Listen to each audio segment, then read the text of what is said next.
akan berbicara tentang plat kopling. Gearbox, lalu bisa pelumasannya jadi nggak maksimal. Si kampas kopling ini nggak terkena oli secara sempurna gitu. Diteruskan juga ke roda yang mengakibatkan peruntukannya itu juga akan membuat kampas kopling cepat kan habis, nanti sama aja dong gitu, sama aja bohong. Makanya kita menggunakan bahan material.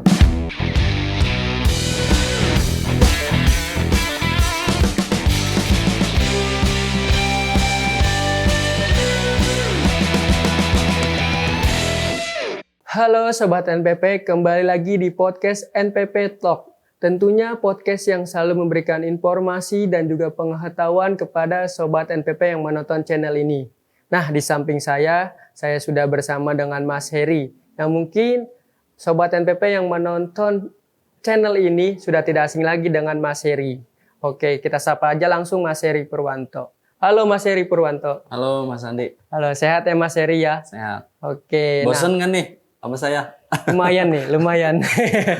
Nggak bosan lah Mas. Oke, Karena siap. selalu Mas Heri selalu memberikan informasi pengetahuan kepada Sobat NPP tentunya nih. Oke, siap. Oke nih Mas, podcast kali ini kita akan berbicara tentang plat kopling. Oke, plat kopling. Nah, udah ada gambaran nih Mas. Oke, siap ya Mas berbagi informasi dan pengetahuan kepada Sobat NPP nih Mas? Siap dong. Oke, nah untuk Sobat NPP semua nih, jangan lupa untuk selalu share, like, dan juga komen agar Sobat NPP tidak ketinggalan video-video dari channel ini. Nah, kita langsung saja masuk ke pembahasan plat kopling nih Mas.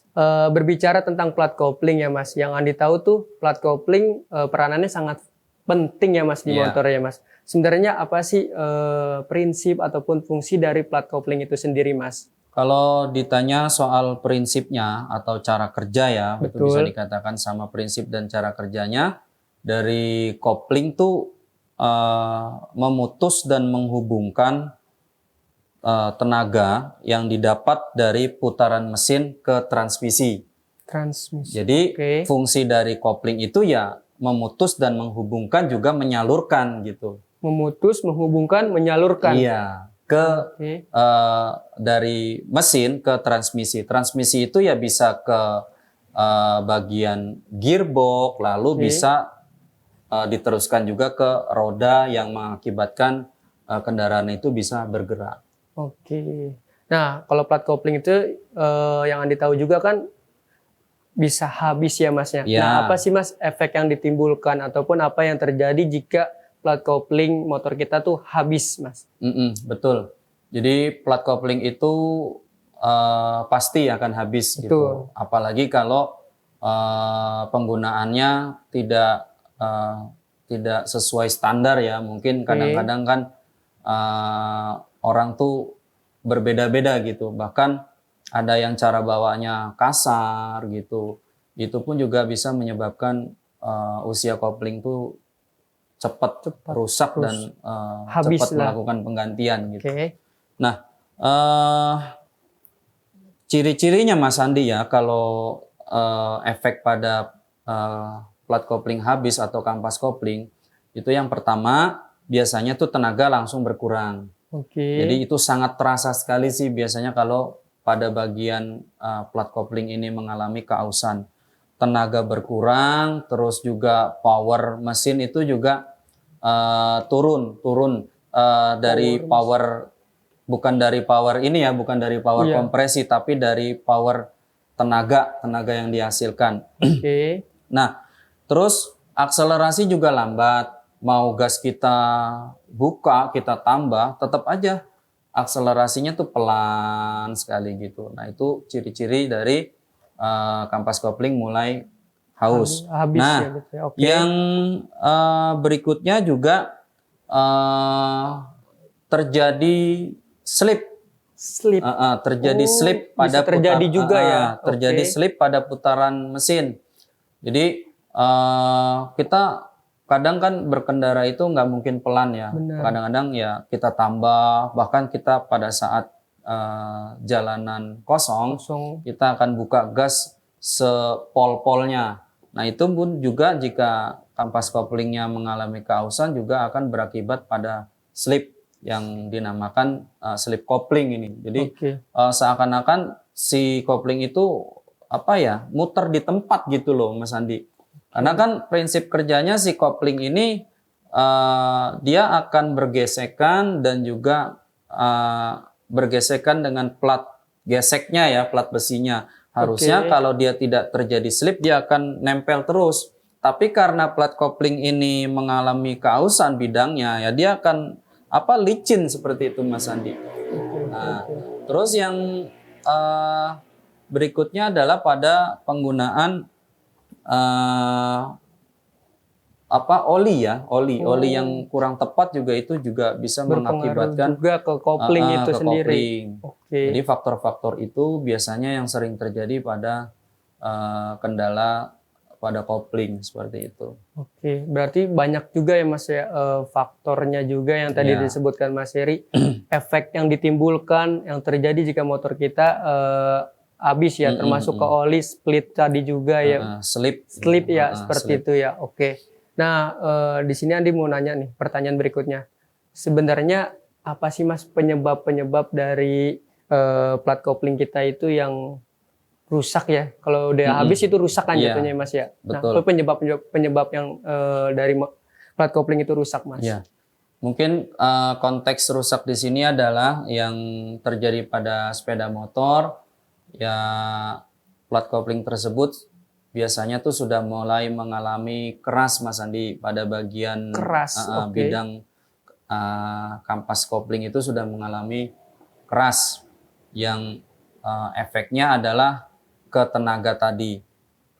Nah, faktor-faktornya tuh biasanya yang pertama adalah terlambat atau telat ganti oli, itu juga salah satu poin yang mempengaruhi. Jadi ada yang mungkin ganti olinya bisa 5 bulan sekali atau 6 bulan ya itu sudah pasti riskan sekali yang ya. akan diserang pasti bagian kampas koplingnya gitu. Karena dia akan gosong nanti gitu, memaksakan plat kopling itu kan juga benda yang bergesekan ya Mas Andi, butuh pelumasan yang memang pelumasannya kan dari oli gitu. Ya olinya harus segar gitu, bukan oli yang kotor gitu. Jadi kalau telat ganti oli itu juga berpengaruh pada kampas kopling. Terus yang berikutnya juga yang sangat sering dijumpai itu kurangnya pelumasan. Jadi kurangnya pelumasan pada bagian kampas kopling. Nah kalau kurangnya pelumasan ini kan biasanya identiknya tuh hubungannya dengan berasap atau olinya mengalami kebocoran, ada yang netes gitu. Itu juga pelumasan otomatis akan terganggu gitu ya, yang harusnya bisa melumasi dengan basah karena olinya berkurang, pelumasannya jadi nggak maksimal. Si kampas kopling ini nggak terkena oli secara sempurna gitu. Jadi faktor-faktor itu yang harus diperhatikan. Sebetulnya sih yang paling gampang tuh yang pertama ya, rajin ganti oli sesuai dengan peruntukannya. Saya berani jamin si kampas kopling akan awet gitu selama motornya dalam keadaan standar. Oke. Berarti oli sama kampas kopling itu sangat terikat sekali ya Mas ya. Nah di sini pertanyaan yang selanjutnya nih menarik nih Mas. Tadi kan penyebabnya udah tahu ya Mas ya, tadi dijelaskan oleh Mas Heri.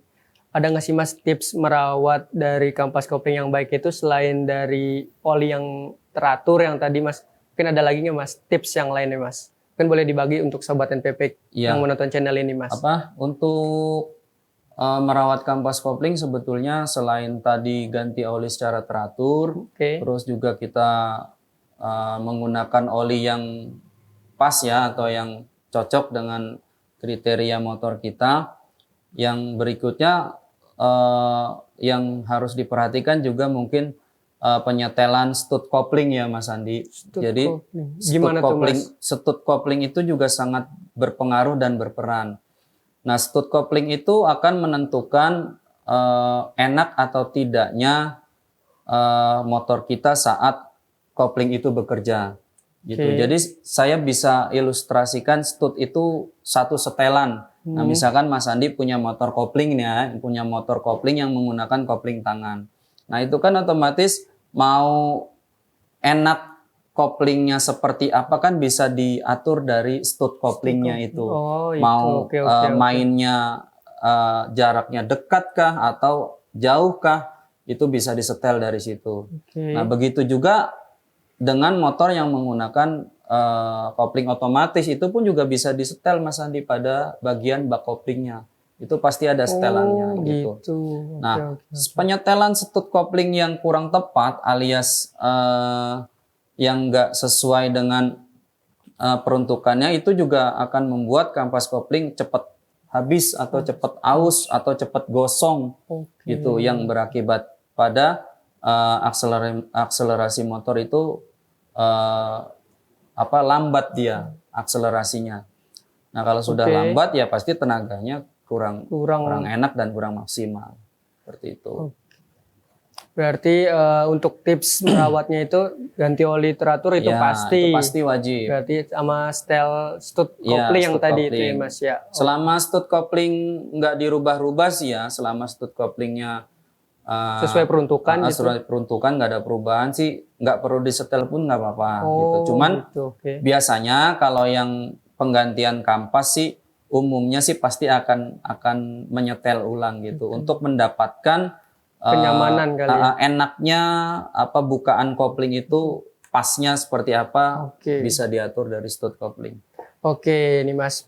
Kita langsung masuk ke pertanyaan yang berikutnya nih Mas. Nah, kan produk NPP itu juga ngeluarin plat kopling ya Mas ya. Ya. Plat kopling NPP nih Mas. Nah, apa sih Mas kelebihan dari plat kopling NPP itu sendiri Mas dibandingkan ya merek-merek yang lain Mas? Mungkin Ya. boleh dijelasin nih Mas. Oke.